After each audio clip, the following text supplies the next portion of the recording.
responsables, des anciens camarades, parce que désormais une page se tourne,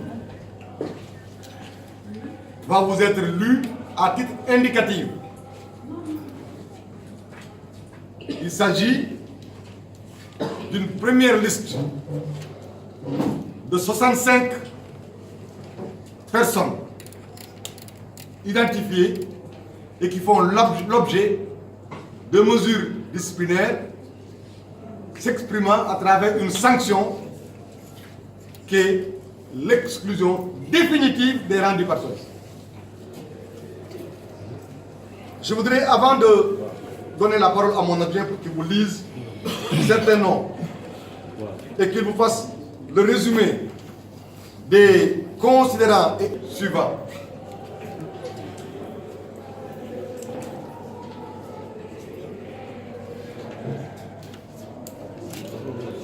C'est une carte qu'on peut plier comme ça. Sur l'évaluation des élections législatives du 30 juillet,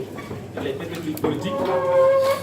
le bureau politique a examiné entre autres questions les modalités d'application des recommandations du secrétaire exécutif national relatives aux sanctions à infliger à tous les camarades responsables, auteurs d'actes graves et répétitifs d'indiscipline et de violation flagrante des règles régissant le fonctionnement du parti. Donc, considérant la déclaration adoptée par le secrétaire exécutif national à sa 53e séance du 14 octobre 2017, prenant acte des voies de fait et agressions violentes survenues le 5 mars 2016 à l'occasion de la session du bureau politique et déférée devant la justice, prenant acte de la décision prise par certains camarades de mener des activités parallèles aux moyens d'organisation à caractère politique, poursuivant les mêmes objectifs que le Parti socialiste. Considérant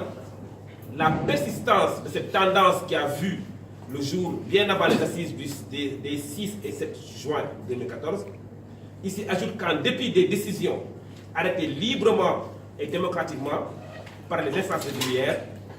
selon les procédures en vigueur, certains camarades ont néanmoins poursuivi leur démarche en s'opposant physiquement à la mise en œuvre des orientations définies par le parti. Considérant à cet égard la vaste campagne de propagande ouvertement menée en faveur du non au référendum et les actes posés quotidiennement en termes de communication portant gravement atteinte à l'image du Parti socialiste et de ses instances dirigeantes par presse interposée. Entendu que cette situation de défiance inédite qui perdure s'est traduite sur le terrain politique par la constitution d'alliances avec des adversaires notoires du Parti socialiste, tant aux élections du Haut Conseil des collectivités territoriales qu'aux élections législatives du 30 juillet 2017. Considérant que de tels actes posés par des camarades responsables à différents niveaux violent les dispositions de la Charte du militant, des articles 7 et 38 des statuts du Parti socialiste. Constatant par ailleurs que ces camarades, outre les actes de défiance qu'ils posent quotidiennement, refusent systématiquement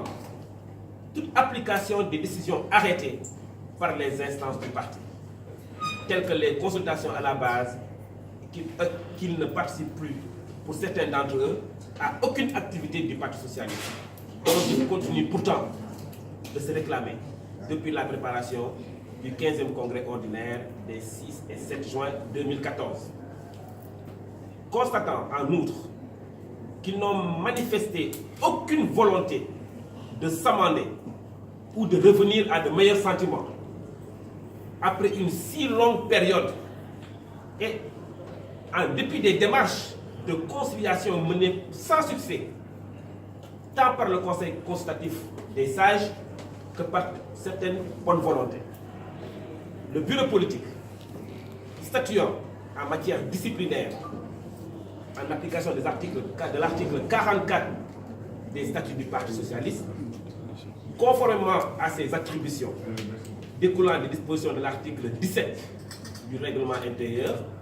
et à la lumière du rapport présenté au secrétariat exécutif national le 22 mars 2017 par la commission ad hoc de discipline et de médiation conduite par le président Cheikh Abdoul Khadir Sissoko, secrétaire général adjoint du parti. Sous l'éclairage du dit rapport, faisant le compte-rendu des séances d'audition et de médiation entreprises depuis le 28 juillet 2016, conformément à la volonté exprimée par le secrétaire général, de ramener la paix et la sérénité dans les rangs du parti, en fédérant toutes les initiatives du genre autour de la commission ad hoc, tirant les conséquences de tout ce qui précède et les efforts multiformes vainement déployés par des personnalités de tous ordres dans ce cadre, considérant les conclusions du rapport de la commission ad hoc, le bureau politique décide, en application des articles 17 et 30 du règlement intérieur, d'exclure purement et simplement de ses rangs les camarades dont les noms vont être cités pour actes de violence graves, indiscipline caractérisée, refus systématique de respecter les règles de démocratie interne ainsi que les décisions et orientations majeures des instances régulières, activités politiques parallèles et actes de défiance, constitution d'organisation à caractère politique poursuivant les mêmes objectifs que le Parti socialiste, atteinte à l'image du parti, de ses instances dirigeantes et de ses intérêts stratégiques. Donc le bureau politique engage dès à présent toutes les structures et instances de base, ainsi que l'ensemble des organisations intégrées auxquelles ses camarades exclus appartiennent, à prendre toutes les dispositions pour procéder à leur remplacement dans les différentes fonctions dont ils étaient investis en vue d'assurer la continuité du fonctionnement régulier du parti. Avec des ex-camarades exclus, c'est une liste de 65 personnes. Je vous donne juste à titre indicatif une dizaine ou une quinzaine de personnes. On vous communiquera la liste par voie de presse. Donc nous avons Bamba Fall, Idrissa Diallo, Tchédel Diallo, Salou Sarr, Khalifa Ababakar Sall, Sambou Oumani Touré, Djokel Gadiaga, Aminata Diallo, Pala Samb, Bassirou Samb, Aïssata Tall Sall, Seydina Issa Laye Samb, Kani Bey, Ibrahima Souare, Barthélémy Diaz, Nafi Ndiogou, Ibou Diédhiou, Marianne Alice Gomis, Abibatou Mbaye, Mankan Tamba, Alou Seynou Si, Seyni Sané, Malik Ndiaye, Aïssata Fall, Moussa Taye, Babacar Abba Mbaye, Youssou Mbow, Babacar Diop, Idrissa Diaye, Samba Nder Gueye. La liste complémentaire vous sera communiquée.